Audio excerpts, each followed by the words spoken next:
آج پیش خدمت ہے سعادت حسن منٹو کا افسانہ الو کا پٹھا۔ قاسم صبح 7 بجے لحاف سے باہر نکلا اور غسل خانے کی طرف چلا۔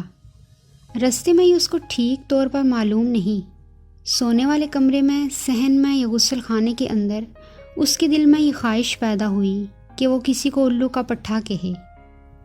بس صرف ایک بار غصے میں یا طنزیہ انداز میں کسی کو الو کا پٹھا کہہ دے۔ قاسم کے دل میں اس سے پہلے کئی بار بڑی بڑی انوکھی خواہشات پیدا ہو چکی تھیں، مگر یہ خواہش سب سے نرالی تھی۔ وہ بہت خوش تھا۔ رات اس کو بڑی پیاری نیند آئی تھی۔ وہ خود کو بہت تر و تازہ محسوس کر رہا تھا، لیکن پھر یہ خواہش کیسے اس کے دل میں داخل ہو گئی۔ دانت صاف کرتے وقت اس نے ضرورت سے زیادہ وقت صرف کیا، جس کے باعث اس کے مسوڑے چھل گئے۔ دراصل وہ سوچتا رہا کہ یہ عجیب و غریب خواہش کیوں پیدا ہوئی، مگر وہ کسی نتیجہ پر نہ پہنچ سکا۔ بیوی سے وہ بہت خوش تھا، ان میں کبھی لڑائی نہ ہوئی تھی۔ نوکروں پر بھی وہ ناراض نہیں تھا، اس لیے کہ غلام محمد اور نبی بخش دونوں خاموشی سے کام کرنے والے نوکر تھے۔ موسم بھی نہایت خوشگوار تھا۔ فروری کے سہانے دن تھے جن میں کنوار پنے کی تازگی تھی۔ ہوا خنک اور ہلکی، دن چھوٹے نہ راتیں لمبی۔ نیچر کا توازن بالکل ٹھیک تھا اور قاسم کی صحت بھی خوب تھی۔ سمجھ میں نہیں آتا تھا کہ کس کو وجہ کے بغیر الو کا پٹھا کہنے کی خواہش اس کے دل میں کیوں کر پیدا ہوئی۔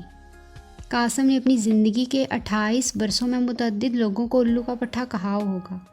وہ بہت ممکن ہے کہ اس سے بھی کڑے لفظ اس نے بعض موقعوں پر استعمال کیے ہوں اور گندی گالیاں بھی دی ہوں، مگر اسے اچھی طرح یاد تھا کہ ایسے موقعوں پر خواہش بہت پہلے اس کے دل میں پیدا نہیں ہوئی تھی، مگر اب اچانک طور پر اس نے محسوس کیا تھا کہ وہ کسی کو الو کا پٹھا کہنا چاہتا ہے، اور یہ خواہش لمحہ بلمحہ شدت اختیار کرتی چلی گئی، جیسے اس نے اگر کسی کو الو کا پٹھا نہ کہا تو بہت بڑا حرج ہو جائے گا۔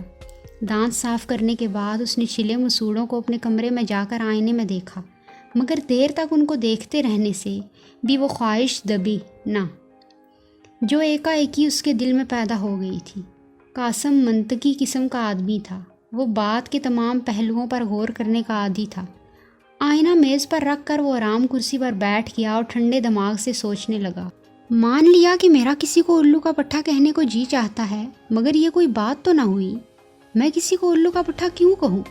میں کسی سے ناراض بھی تو نہیں۔ یہ سوچتے سوچتے اس کی نظر سامنے دروازے کے بیچ میں رکھے ہوئے حقے پر پڑی۔ ایک دم اس کے دل میں یہ باتیں پیدا ہوئی، عجیب واحیات نوکر ہے، دروازے کے عین بیچ میں یہ حقہ ٹکا دیا۔ میں بھی اس دروازے سے اندر آیا ہوں، اگر ٹھوکر سے بھری ہوئی چلم گر پڑتی تو پانداز جو کہ مونج کا بنا ہوا ہے جلنا شروع ہو جاتا، اور ساتھ ہی قالین بھی۔ اس کی جی میں آئی کہ غلام محمد کو آواز دے۔ جب وہ بھاگا ہوا اس کے سامنے آ جائے تو وہ بھرے ہوئے حقے کی طرف اشارہ کر کے اس سے صرف اتنا کہے، تم تو نرے الو کے پٹھے ہو۔ مگر اس نے تأمل کیا اور سوچا یوں بگڑنا اچھا معلوم نہیں ہوتا۔ اگر غلام محمد کو اب بلا کر الو کا پٹھا کہہ بھی دیا تو وہ بات پیدا نہ ہوگی، اور پھر اس بیچارے کا قصور بھی تو نہیں ہے۔ وہ دروازے کے پاس بیٹھ کر ہی تو ہر روز حقہ پیتا ہے۔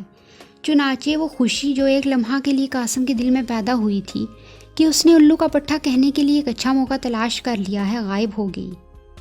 دفتر کے وقت میں بھی ابھی کافی دیر تھی، پورے 2 گھنٹے پڑے تھے۔ دروازے کے پاس کرسی رکھ کر قاسم اپنے معمول کے مطابق بیٹھ گیا اور حقہ نوشی میں مصروف ہو گیا۔ کچھ دیر تک وہ سوچ بچار کیے بغیر حقے کا دھواں پیتا رہا اور دھوئیں کے انتشار کو دیکھتا رہا، لیکن جوں ہی وہ حقے کو چھوڑ کر کپڑے تبدیل کرنے کے لیے ساتھ والے کمرے میں گیا تو اس کے دل میں وہی خواہش نئی تازگی کے ساتھ پیدا ہوئی۔ قاسم گھبرا گیا۔ بے حد ہو گئی، الو کا پٹھا! میں کسی کو الو کا پٹھا کیوں کہوں؟ اور بفرض محال میں نے کسی کو الو کا پٹھا کہہ بھی دیا تو کیا ہوگا؟ قاسم دل ہی دل میں ہنسا۔ وہ صحیح دماغ آدمی تھا۔ اسے اچھی طرح معلوم تھا کہ یہ خواہش جو اس کے دل میں پیدا ہوئی ہے بالکل بیہودہ اور بے سر و پا ہے، لیکن اس کا علاج کیا تھا کہ دبانے پر بھی وہ اور بھی زیادہ ابھرتی تھی۔ قاسم اچھی طرح جانتا تھا کہ وہ بغیر کسی وجہ کے الو کا پٹھا نہ کہے گا، خواہ خواہش صدیوں تک اس کے دل میں تل ملاتی رہے۔ شاید اسی احساس کے باعث یہ خواہش جو بھٹکی ہوئی چمگادڑ کی طرح اس کے روشن دل میں چلی آئی تھی، اس قدر تڑپ رہی تھی۔ پتلون کے بٹن بند کرتے وقت جب اس نے دماغی پریشانی کے باعث اوپر کا بٹن نچلے کاج میں داخل کر دیا تو جلا اٹھا۔ بے ہو گیا، یہ کیا بےہودگی ہے؟ دیوانہ پن نہیں تو اور کیا ہے؟ الو کا پٹھا کہو، الو کا پٹھا کہو، اور یہ پتلون کے سارے بٹن مجھے پھر سے بند کرنے پڑیں گے۔ لباس پہن کر وہ میز پر آ بیٹھا۔ اس کی بیوی نے چائے بنا کر پیالی اس کے سامنے رکھ دی اور توست پر مکھن لگانا شروع کر دیا۔ روزانہ معمول کی طرح ہر چیز ٹھیک ٹھاک تھی۔ توست اتنے اچھے سینکے ہوئے تھے کہ بسکٹ کی طرح کرکرے تھے، اور ڈبل روٹی بھی اعلیٰ قسم کی تھی۔ خمیر میں سے ایسی خوشبو آ رہی تھی، مکھن بھی صاف تھا، چائے کی کیتلی بے داغ تھی۔ اس کی ہتھی کے ایک کونے پر قاسم ہر روز میل دیکھا کرتا تھا، مگر آج وہ دبا بھی نہیں تھا۔ اس نے چائے کا ایک گھونٹ پیا، اس کی طبیعت خوش ہو گئی۔ خالص دار چائے تھی جس کی مہک پانی میں بھی برقرار تھی، دودھ کی مقدار بھی صحیح تھی۔ قاسم نے خوش ہو کر اپنی بیوی سے کہا، آج چائے کا رنگ بہت ہی پیارا ہے اور بڑے سلیقے سے بنائی گئی ہے۔ بیوی تعریف سن کر خوش ہوئی، مگر اس نے منہ بنا کر ایک ادا سے کہا، جی ہاں، بس آج اتفاق سے اچھی بن گئی ہے چائے، ورنہ آپ کو تو ہر روز نیم گھول کے پلائی جاتی ہے۔ مجھے سلیقہ ہی کہاں آتا ہے؟ سلیقے والیاں تو موئی ہوٹل کی چھوکریاں ہیں جن کے آپ ہر وقت گن گایا کرتے ہیں۔ یہ تقریر سن کر قاسم کی طبیعت بگڑ گئی۔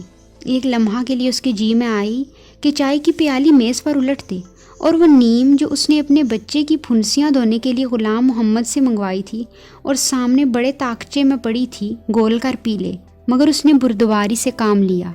یہ عورت میری بیوی ہے، اس میں کوئی شک نہیں کہ اس کی بات ہی بونڈی ہے، مگر ہندوستان میں سب لڑکیاں بیوی بن کر ایسی بونڈی باتیں ہی کرتی ہیں، اور بیوی بننے سے پہلے اپنے گھروں میں وہ اپنی ماؤں سے وہ کیسی باتیں سنتی ہیں، بالکل ایسی ادنا قسم کی باتیں۔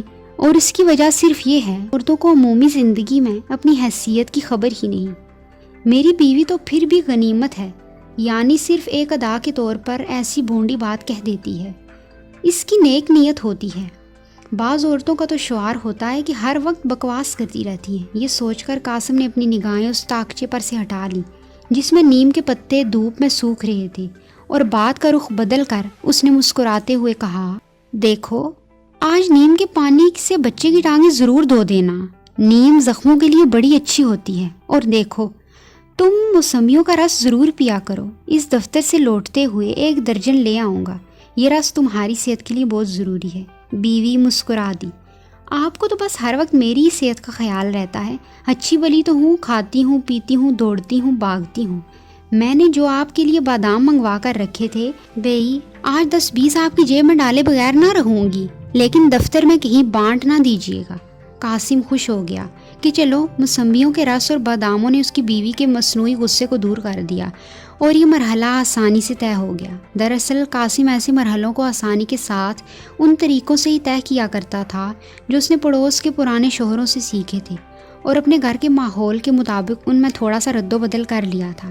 چائے سے فارغ ہو کر اس نے جیب سے سگریٹ نکال کر سلگایا اور اٹھ کر دفتر جانے کی تیاری کرنے ہی والا تھا کہ پھر وہی خواہش نمودار ہو گئی۔ اس مرتبہ اس نے سوچا، اگر میں کسی کو الو کا پٹھا کہہ دوں گا تو حرج ہی کیا ہے؟ زیر لب بالکل ہولے سے کہہ دوں، الو کا پٹھا، تو میرا خیال ہے کہ مجھے دلی تسکین ہو جائے گی۔ یہ خواہش میرے سینے میں بوجھ بن کر بیٹھ گئی ہے، کیوں نہ اس کو ہلکا کر دوں۔ دفتر میں اس کو صحن میں بچے کا کموڈ نظر آیا۔ یوں صحن میں کموڈ رکھنا سخت بدتمیزی تھی، وہ خصوصاً اس وقت جب کہ وہ ناشتہ کر چکا تھا اور خوشبودار کرکرے توست اور تلے ہوئے انڈوں کا ذائقہ ابھی تک اس کے منہ میں تھا۔ اس نے زور سے آواز دی، غلام محمد۔ قاسم کی بیوی جو ابھی تک ناشتہ کر رہی تھی بولی، غلام محمد باہر گوشت لینے گیا ہے، کوئی کام ہے تو آپ مجھ سے کہیں۔ بیئی، آج 10-20 آپ کی جیب میں ڈالے بغیر نہ رہوں گی، لیکن دفتر میں کہیں بانٹ نہ دیجیے گا۔ قاسم خوش ہو گیا کہ چلو، موسمیوں کے رس اور باداموں نے اس کی بیوی کے مصنوعی غصے کو دور کر دیا، اور یہ مرحلہ آسانی سے طے ہو گیا۔ دراصل قاسم ایسے مرحلوں کو آسانی کے ساتھ ان طریقوں سے ہی طے کیا کرتا تھا جو اس نے پڑوس کے پرانے شوہروں سے سیکھے تھے، اور اپنے گھر کے ماحول کے مطابق ان میں تھوڑا سا رد و بدل کر لیا تھا۔ چائے سے فارغ ہو کر اس نے جیب سے سگریٹ نکال کر سلگایا اور اٹھ کر دفتر جانے کی تیاری کرنے ہی والا تھا کہ پھر وہی خواہش نمودار ہو گئی۔ اس مرتبہ اس نے سوچا، اگر میں کسی کو الو کا پٹھا کہہ دوں گا تو حرج ہی کیا ہے؟ زیر لب بالکل ہولے سے کہہ دوں الو کا پٹھا تو میرا خیال ہے کہ مجھے دلی تسکین ہو جائے گی۔ یہ خواہش میرے سینے میں بوجھ بن کر بیٹھ گئی ہے، کیوں نہ اس کو ہلکا کر دوں۔ دفتر میں اس کو صحن میں بچے کا کموڈ نظر آیا۔ یوں صحن میں کموڈ رکھنا سخت بدتمیزی تھی، وہ خصوصاً اس وقت جب کہ وہ ناشتہ کر چکا تھا اور خوشبودار کرکرے ٹوسٹ اور تلے ہوئے انڈوں کا ذائقہ ابھی تک اس کے منہ میں تھا۔ اس نے زور سے آواز دی، غلام محمد؟ قاسم کی بیوی جو ابھی تک ناشتہ کر رہی تھی بولی، غلام محمد باہر گوشت لینے گیا ہے، کوئی کام ہے تو آپ مجھ سے کہیں۔ کوئی کام تھا آپ کو اس سے؟ ایک سیکنڈ کے اندر اندر قاسم کے دماغ میں بہت سی باتیں آئیں کہ کہہ دوں یہ غلام محمد الو کا پٹھا ہے اور یہ کہہ کر جلدی سے باہر نکل جاؤں۔ نہیں، وہ خود تو موجود ہی نہیں، پھر بالکل بیکار ہے۔ لیکن سوال یہ ہے کہ بیچارے غلام محمد ہی کو کیوں نشانہ بنایا جائے؟ اس کو تو میں ہر وقت الو کا پٹھا کہہ سکتا ہوں۔ قاسم نے آدھ جلا سگریٹ گرا دیا اور بیوی سے کہا، کچھ نہیں، میں اس سے یہ کہنا چاہتا تھا کہ دفتر میں میرا کھانا بے شک 1:30 بجے لے آیا کرے، تمہیں کھانا جلدی بھیجنے میں بہت تکلف کرنا پڑتا ہے۔ یہ کہتے ہوئے اس نے بیوی کی طرف دیکھا جو فرش پر اس کے گرے ہوئے سگریٹ کو دیکھ رہی تھی۔ قاسم کو فوراً اپنی غلطی کا احساس ہو گیا۔ یہ سگریٹ اگر بجھ گیا اور یہاں پڑا رہا تو اس کا بچہ رینگتا آئے گا اور اسے اٹھا کر منہ میں ڈال لے گا، جس کا نتیجہ یہ ہوگا کہ اس کے پیٹ میں گڑبڑ مچ جائے گی۔ قاسم نے سگریٹ کا ٹکڑا اٹھا کر غسل خانے کی موری میں پھینک دیا۔ یہ بھی اچھا ہوا کہ میں نے جذبات سے مغلوب ہو کر غلام محمد کو الو کا پٹھا نہیں کہہ دیا۔ اس سے اگر یہ غلطی ہوئی ہے تو ابھی بھی مجھے احساس ہوتا ہے کہ میری غلطی اس سے زیادہ شدید تھی۔ قاسم بڑا سید دماغ آدمی تھا، اسے اس بات کا احساس تھا کہ وہ صحیح خطوط پر غور و فکر کرنے والا انسان ہے، مگر اسے احساس نے اس کے اندر برتری کا خیال کبھی پیدا نہیں کیا تھا۔ یہاں پر پھر اس کی سید دماغی کو دخل تھا کہ وہ احساس برتری کو اپنے اندر دبا دیا کرتا تھا۔ موری میں سگریٹ کا ٹکڑا پھینکنے کے بعد اس نے بلا ضرورت صحن میں ٹہلنا شروع کر دیا۔ وہ دراصل کچھ دیر کے لیے بالکل خالی ذہن ہو گیا تھا۔ اس کی بیوی ناشتے کا آخری ٹوسٹ کھا چکی تھی۔ قاسم کو یوں ٹہلتے دیکھ کر وہ اس کے پاس آئی اور کہنے لگی، کیا سوچ رہے ہیں آپ؟ قاسم چونک پڑا، کچھ نہیں، دفتر کا وقت ہو گیا کیا؟ یہ لفظ اس کی زبان سے نکلے اور دماغ میں وہی الو کا پٹھا کہنے کی خواہش تڑپنے لگی۔ اس کے جی میں آئی کہ بیوی سے صاف صاف کہہ دے کہ یہ عجیب و غریب خواہش اس کے دل میں پیدا ہو گئی ہے جس کا سر ہے نہ پیر۔ بیوی ضرور سنے گی اور یہ بھی ظاہر ہے کہ اس کو بیوی کا ساتھ دینا پڑے گا، چنانچہ یوں ہنسی ہنسی میں الو کا پٹھا کہنے کی خواہش دماغ سے نکل جائے گی۔ مگر اس نے غور کیا، اس میں کوئی شک نہیں کہ بیوی ہنسے گی اور میں خود بھی ہنسوں گا، لیکن ایسا نہ ہو کہ یہ بات مستقل مذاق بن جائے۔ ایسا ہو سکتا ہے، ضرور ہو جائے گا، اور بہت ممکن ہے کہ انجام کار نہ خوشگواری پیدا ہو۔ چنانچہ اس نے اپنی بیوی سے کچھ نہ کہا اور ایک لمحہ تک اس کی طرف یوں ہی دیکھتا رہا۔ بیوی نے بچے کا کموڈ اٹھا کر کونے میں رکھ دیا اور کہا، آج صبح آپ کے برخوردار نے وہ ستایا ہے کہ اللہ کی پناہ۔ بڑی مشکلوں کے بعد میں نے اس کو کموڈ پر بٹھایا۔ اس کی تو مرضی تھی کہ بستری کو خراب کر دے، آخر بیٹا کس کا ہے؟ قاسم کو اس قسم کی چخ پسند تھی، وہ ایسی باتوں اور تیکھے مزاح کی جھلک دیکھتا تھا۔ مسکرا کر اس نے بیوی سے کہا، لڑکا میرا ہی ہے، مگر میں نے تو آج تک کبھی بستر خراب نہیں کیا، یہ عادت اس کی اپنی ہوگی۔ بیوی نے اس کی بات کا مطلب نہ سمجھا۔